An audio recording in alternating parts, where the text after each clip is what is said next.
First things first. James, how are you? I'm really well, thank you. Yeah, things are good. Happy to be back at Pink Pop. Having a good start to the summer so far. How are things with you? I'm alright, thank Good. you. Thanks for asking. So, well, what I want to start with is you've played so many shows, and then from small shows to big shows. A show like this, how do you prepare for it? Is it different than other shows, the festival thing? I think there's a common thread with all shows, where there's a certain amount of preparation is the same for every show. I think when you're playing to a festival audience where probably today more than half of the audience don't really know our band, maybe they don't like our band, maybe they just don't like us yet. So it feels like an opportunity to maybe make some new fans. You're kind of reaching out to people in a slightly different way, but it's very subtle.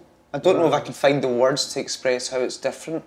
I think as a band we've always quite liked being an underdog, feeling that we have something to prove. So it shows in festivals where there's maybe half the audience that we really like that. We like the challenge. So there's something different deep inside your brain, but I can't find the words to explain it. But you know, luckily we love playing all kinds of shows, small shows, big shows, festivals. It's a different type of atmosphere. Although the preparation's similar, the atmosphere is a little bit different, so it kind of keeps things interesting.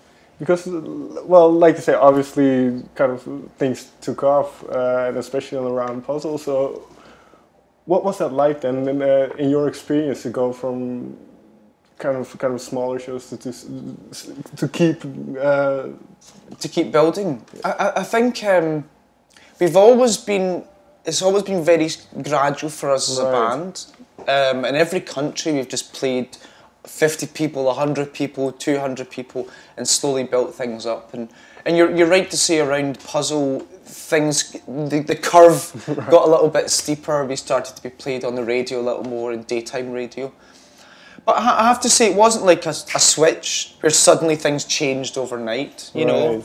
It's still been a kind of gradual build, so you get used to each stage as you go along, and it's our life, you know. So to say that it's crazy isn't really accurate. It's quite normal to us, you know. It's travelling around, living this kind of lifestyle, being in a bus, playing shows, 100 shows, 200 shows a year. It's become normal to us after 15 or 20 years. Because that's the interesting thing, and then even before that, because I think you started when you were around 15 or something. So and then I'm not going to ask you how old you are now. Don't ask how old we are. but we're still young. We're still young. You look young.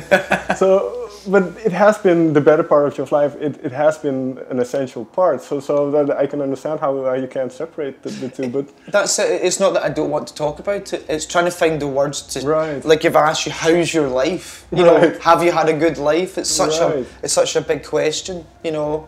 But after 20 years in the band, after 15 years on the road, it's a good life. It's a happy life. We're really happy to be here. I don't think you would do it if you weren't happy doing it, you know, because it can be quite a tough life. But. Well, that's what I want to ask about, because a little while ago, Neil had kind of a rough time before before a gig, kind of a nervous breakdown because of everything that happened before. And I'm not a musician, so I don't know. But what does it entail? What kind of sacrifices are? And to do it on the level that you're doing it. You have to put things in perspective, because a lot of the time, you know, we joke on the road talking about first world problems. Like we have a good life, but you start complaining about things that aren't really that important. Where's the water? So you can get stuck in a little bit of a bubble sometimes, and it's important to step outside of that bubble and see the real world. Being away from home, at certain occasions can be very difficult. There was a very sad incident last night with some really, I don't really know the ins and outs, but there was terrorist activity in London last night, and it happens all around the world, and it's times like that where you really would like to be at home with your family, and that's why I have to be cautious how you speak about these things, because this problem is not mine. It's a greater problem for other people. But there are times like that when you really miss your family and you want to be at home and you want to look after each other. But you know, everybody in all kinds of life makes some sort of sacrifice, Sure. and like I said before, it's worthwhile. It's worth it. We wouldn't do this if it didn't feel like it was worthwhile. And this might sound as a silly question, then, but what makes it worth it? The energy it gives to you, it brings to your soul. You know, I hurt my back last night jumping around. But I know today, as soon as I walk on stage, the audience are going to give me the energy. I hope they are. I pray that they will. And you can't replace that adrenaline. You know, we've all heard about people taking all the drugs in the world, trying to replicate that feeling. I've tried it. It doesn't work. There's nothing can replace that feeling. And being there with your brothers. Sure. Keeping this, you know, living this journey for the last 20 years, it's quite an emotional experience. And it tops up the bottle, you know, it kind of refills your soul and gives you that energy to keep going. And this feeling that you get and kind of this high, as you say, in the past 15, 20 years, has it always been the same kind of thing? Is it the same, or does it, because you achieve certain things and then certain dreams come true in a way, and then, or does it shift kind of that feeling? It feels like we've always been going up the way. We've never really taken a dive. Okay.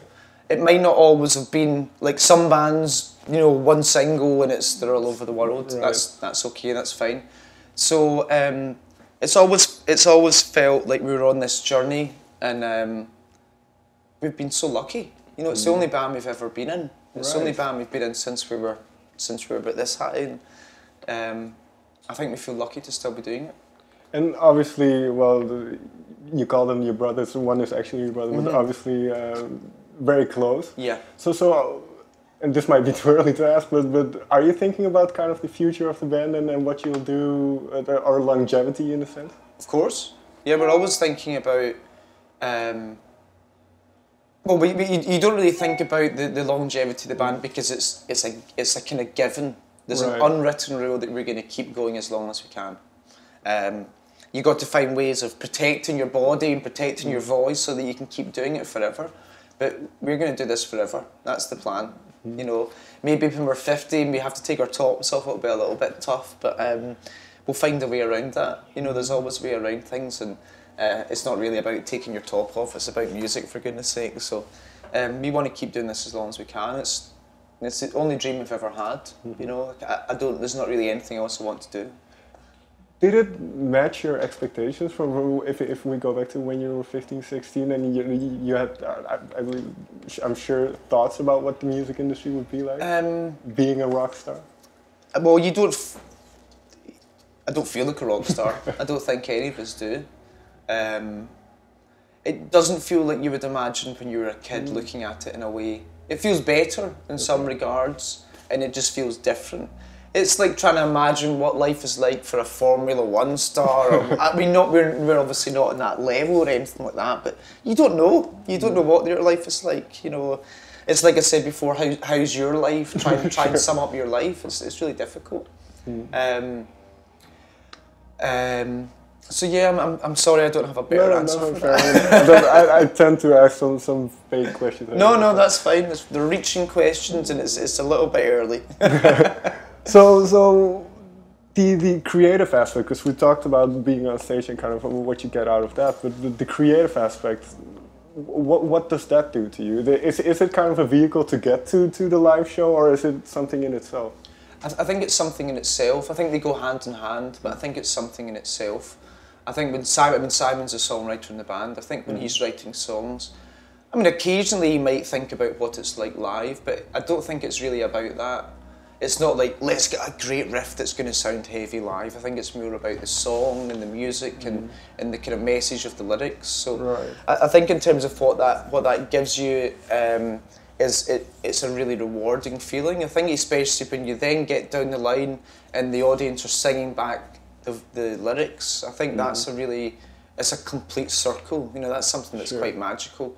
To have an idea, to sing about something you care about, and then to have other people start caring about it and applying those messages to their life. You know, that's what everyone does with lyrics, I suppose. And you take words here, you maybe mishear a word, and you fill in the blanks, and then you start to apply it to your life. And And that's when music becomes personal. That's when it becomes something that can help you in a difficult time. If you know somebody else has had a difficult period and has fought hard and got through it, it kind of gives you the strength to do the same. And I think that's what the whole creative enterprise is about. Is in a way about sharing your feelings and being rewarded when other people feel the rewards and feel the message and that sort of thing. So it's a nice kind of symbiotic relationship, but it's not immediately about let's write a song so we can go on the road. Sure. It's let's write a song so we can express a feeling. But it's quite interesting because, I assume you don't write lyrics. No. So do you have that similar feel to certain songs that you do? That kind of Neil writes something and you attach it to something because obviously you know what he's going through. Yeah. But do you attach it to your own life? There's a good chance that he could be singing about a part of his life that includes me, of course. You know, I'm part of his life. Right. But maybe I'll mishear a lyric or deliberately mishear a lyric and take it somewhere else on a little journey. And you know, the mind is an amazing imagination, and you can really run away in a little journey and start to paint little pictures of a scenario and bend a story to your will, bend a story to fit your life. And the ironic thing might be that song might be about a part of my life and I've taken it somewhere else. And you know, everyone's brain's that little bit different. Everybody hears things a little differently and comes up with different stories, I guess. Is there one song on Ellipsis that kind of sticks out for you then, maybe at the moment? Because I'm sure it kind of revolves. I think the song Rearrange keeps sticking out to me because it is quite unique on the album. It's quite unique for the band. I think it's lyrically it lives in a world that I think Simon's explored before. But I mean, it's really a love song, I suppose, about taking somebody the way they are. That I love you just the way you are. I don't want to change you. Everyone could be a different person, but you just stay the way you are because I love you the way you are. And it sounds like quite a simple emotion, but it's a very powerful thing to say to somebody. Yes, I know we all have our flaws, but I want you just to stay the way you are. I think that's really beautiful. Finally, then. You mentioned you don't really feel like a rock star. Was there ever a moment, maybe a gig, maybe something that happened where you did feel like a rock star? I don't know if rock stars, that's the kind of, I don't know what that term means. You know, you picture fucking groupies and drugs and leather jackets. You know, I don't know if that's an outdated term. I don't really know. There are times on stage where you feel that you're not touching the ground, that you're levitating, like it feels like magic. Hello! A minute, sorry. You know, there are times on stage where you feel that you're levitating, you're not even touching the ground. There's something magical happening. It's that energy from the audience that's lifting you up. Sorry, when was the last time you felt this way? Last night, I guess, on stage. You know, if you get it right, you can feel it on stage. It's not like you're above anybody. You're above and you're better. No. Just like you feel like it wasn't until I came off stage that I realised my back was sore. Because you don't feel anything on stage. It's just so much adrenaline that you just feel amazing. And it's not this kind of inflated self that you're a rock star or you're God or you're a hero. It's just an unbelievable energy that you have. You feel that you could do anything, that you could climb a mountain. And that's the beauty of 10,000 or 20,000 people shouting at you and screaming at you. It does something to your body. James, thank you very much for your time. Thank you, man. Nice to talk to you. Thank you.